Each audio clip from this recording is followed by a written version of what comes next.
기준이 있는 투자, 깡센 인사이드에서 함께하세요.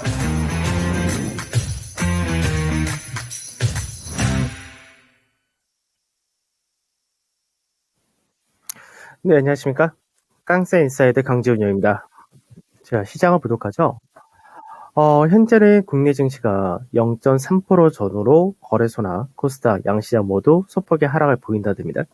어제 미증시의 강세를 띄었다 이 부분이 있었지만 현재는 미 선물이 넷플릭스의 영향으로 인해서 성장주들 이쪽에 대해서 경계감이 다시 높아진 그런 모습인데 실제로 이제 앞전에 1월 달에 미증시 자체가 실적 발표를 하면서 성장주들이 급락을 했었기 때문에 그에 따른 영향을 약 2주 동안 먼저 선발했던 그런 케이스였는데 오늘 이제 미장이 마감이 되고 난 다음에 테슬라 실적 발표가 있기 때문에 거기에 따른 경계감도 같이 어느 정도 이어진다됩니다.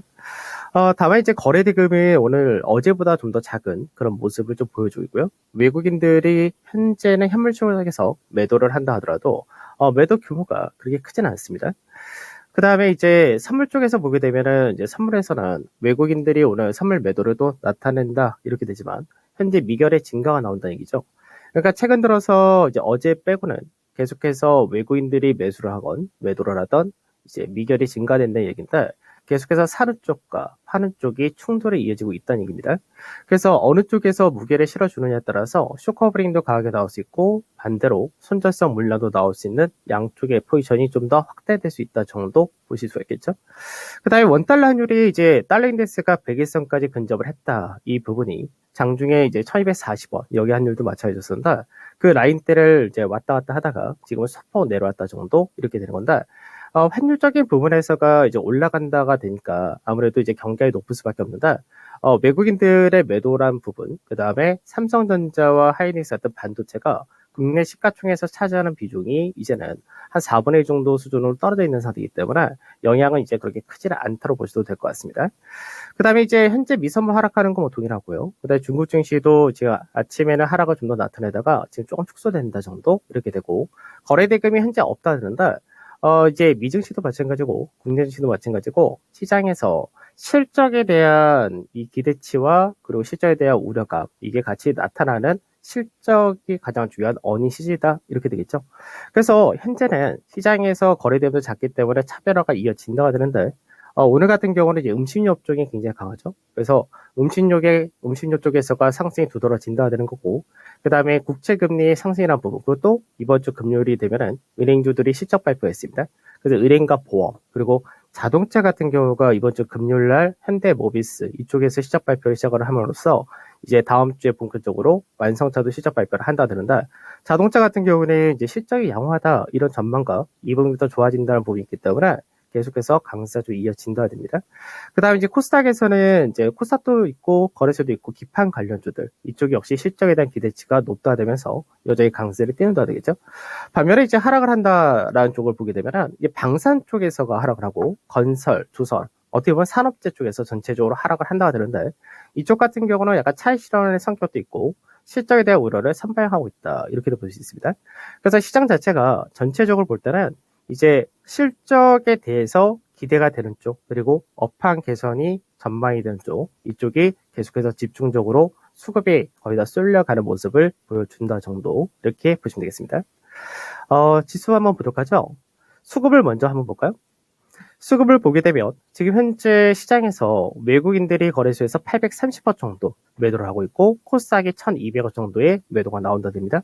아무래도 이제 넷플릭스가 시간으로 급락한다는 부분이 성장주라든지 이쪽에 대한 영향이 좀 크기 때문에 그 부분에서가 코스닥의 매도가 좀 더 강하다 되는 케이스고 실제로 이제 최근 들어서 꾸준하게 기관에서 매수한 쪽이 투신가, 연기금 그리고 사업펀드가 되는데 이들 같은 경우는 여전히 매수가 이어진다가 되겠죠. 그래서 오늘 같은 경우는 외인들이 선물에서 매도한 부분과 이게 장 초반에는 베이시스가 좀 벌어졌던 그런 케이스였는데 그에 따른 금융투자에서의 기기적인 매도가 크다 정도. 다만 금융투자에서의 이제 베이시스가 조금 개선되는 쪽으로 가고 있기 때문에 금융투자에서의 매도 부분이 얼마큼 완화되느냐 이게 오늘 좀 중요할 것 같고요. 그 다음에 이제 전체적인 지수를 보게 되면 지수가 제가 2편 밑집이 들어온다라고 말씀드렸는데 이 2편 밑집이 들어오게 되면은 그 다음에 방향을 이제 위냐 아래냐 결정하는 구간에 들어오게 됩니다. 그래서 지금 현재 시장에서 밑으로 떨어지려면 추가적인 악재가 더 있어야 되는 거고, 현재는 위쪽보다는 여전히 위쪽에 대한 무게를 가져간다는데, 이 부분은 이제 국내 기업들의 실적이란 부분에 대한 기대치가 높아진다. 이 부분으로 생각하시면 되겠죠. 그래서 현재는 이평 밑집 구간에서 안착하고 회복하고 이 과정을 왔다 갔다 한다 정도 이렇게 보시면 되는 관건이기 때문에 뭐 숨고르기 한다 정도 이렇게 보셔도 어렵지 않을 것 같습니다. 자, 그 다음에 이제 기준 있는 매매 쪽으로 한번 가보도록 하죠. 우선 오늘 시장에서 보게 되면, 현대위아가 오늘 현재 한 4%대 5% 전후 왔다 갔다 하고 있는데, 우리가 이제 목표가를 한번 사용하면서 목표가 71,000원이었는데, 79,000원까지 줬다 되죠. 그래서 조금 더 목표가를 상향하고 싶은 생각도 있는데, 그냥 우선은, 현대위아 같은 경우는 빠르면은 이제 금요일에 실적 발표할 수 있기 때문에 어느 정도 실적 발표 이후에 추가적인 상승 쪽을 기대를 하고 있는데 나중에 다시 한번 재매수할 수 있는 기회가 주지 않을까 싶습니다. 그래서 그대로 목표가 유지한다로 가시면 될 것 같고 오늘째 증권주 내에서 삼성증권이 하락거래에 약간 실립니다. 그래서 박스권의 하단 자리가 왔는데 손절가 기준으로 왔는데 현재 손절가 자리대에서 왔다 갔다 한다 되겠죠. 그래서 이거 종가 기준으로 생각하시면 될 것 같고 현대제철은 어제 강세 뛰고 나서 오늘 현재 약보합에서 숨고르기 한다 되겠죠. 43,000원이라는 자리대가 직전에 고가 라인이었기 때문에 이 라인을 한번 쉬고 갈 수밖에 없습니다. 그 다음에 금호석유도 오늘 아침에 뭐 소폭의 약세 띄운다 거의 비슷하고요. 그 다음에 이제 기아도 8만원 자리대에서 이제 등락을 보인다 되죠. 그래서 기아 같은 경우는 금요일날 현대모비스라든지 다른 쪽의 실적을 한번 확인하고 그 다음에 월요일날 봐가지고 목표가를 상향할지 그거에 맞춰서 가면 될 것 같고요. 삼성전기가 오늘 소폭 강세가 이어진다 됩니다. 사실 삼성전기도 기판 쪽에서의 사업을 같이 하고 있죠. 그래서 이제 그런 부분이 중소형주에 비해서는 부각이 못 되는 케이스인데 오늘 소폭 강세 정도. 그다음에 효성 첨단 소재, 소폭 약박 거의 제자리에서 왔다 갔다 한다가 되겠죠. 그다음에 오늘 건설주들이 조정을 받는다. DLNC는 이미 앞전에 한번 받아놓은 상태이기 때문에 현재는 뭐 약밥 정도의 흐름을 보여준다. 이렇게 보시면 되겠죠. 그 다음에 이제 신규로 편입하려고 하는 종목이 이제 여전히 SK이노베이션과 그리고 HMM 이 두 종목인데, HMM 같은 경우는 어저께 가격이 살짝 알았었죠. 그리고 오늘 아침에 좀 떠서 출발했다던데, 박스권의 상단 자리 한번 정을 받았기 때문에 한 번 더 기다려도 될 것 같고, SK이노베이션 같은 경우는 내일 정도 가격대 밴드가 오지 않을까 싶습니다. 그래서 거기에 맞춰서 여전히 기다리면 되는 케이스, 이렇게 보도록 하죠. 그러면 이제 시장에서 종목들 좀 보도록 하죠. 우선 현대위아를 보죠. 현대위아가 이제 거래라인 증가세가 나오면서 지금 현재는 이제 79,000원까지 오늘 만들었다는데 실제로 이제 77,000원, 71,000원이라는 자리대, 요 라인대가 앞전에 이제 저점 자리대 한번 걸리는 자리입니다. 근데 최근 들어서의 흐름을 보게 되면 거래량의 증가세가 상당히 좋은 케이스죠. 그러면 앞전에 이 라인대도 사실 돌파가 무난히 나올 수 있는 케이스 이렇게도 볼 수 있습니다. 그래서 더군다나 이제 시장에서 추세 라인대 자체도 넘어갈 가능성이 높기 때문에 넘어가게 된다면 이제 76,000원에서 8만원 라인대까지가 더 열린다 정도 생각하시면 될 것 같은데 뭐 우선은 목표가 밴드 오면은 이번에 한번 청산하는 것도 좋다 이렇게 보시면 될 것 같고 삼성증권은 부족하죠.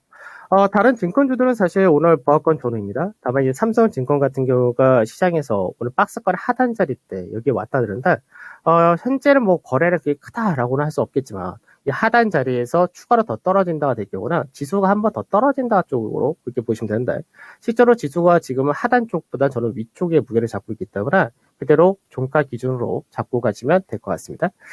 그다음 이제 어제 HMM 같은 경우가 이제 매수 눌림을 잡으려고 했었는데 이게 가격을 안 주고 좀 올라갔죠. 그러고 나서 오늘 한번 걸렸던 자리가 어떤 자리냐면 앞전에 박스권의 상단 여기가 조금 밴드였었는데 이 가격대를 정확히 인식했다가 됩니다. 그래서 한 차례 정도는 여기를 내일이나 모레 정도 한번 주지 않을까 싶은데 좀 더 기다렸다가 진입을 한다 쪽으로 하시면 될 것 같고 SK이노베이션도 이제 시장에서 반등세가 좀 더 나왔다 되죠. 그래서 SK이노베이션은 앞전에 중요한 추세 라인대를 여기서 돌파를 했던 케이스입니다. 그러면서 G테스트 한번 받을 수 있기 때문에 G테스트 받는 자리에서 진입을 한다는 전략으로 그대로 가시면 역시 될 것 같습니다. 자, 그러면 이제 시장 결론적으로 이제 보게 되면은 시장에서 지금 뭐 환율이 올라가고 미선물이 하락을 하고 그리고 외국인들의 매도세가 오늘도 다시 나오기 때문에 경계감이 높을 수밖에 없겠죠. 근데 이제 시장에서 제가 계속해서 추가적인 하락 쪽을 안 보는 이유가 여러 가지 있는데 지금 현재는 이평 밑집을 만드는 구간에서의 햇 안착 정도 이 정도로 우선 생각을 하시고 상단 돌파에 대한 전망 유지한다. 이거 나중에 자세하게 한번 얘기를 해드리도록 하죠.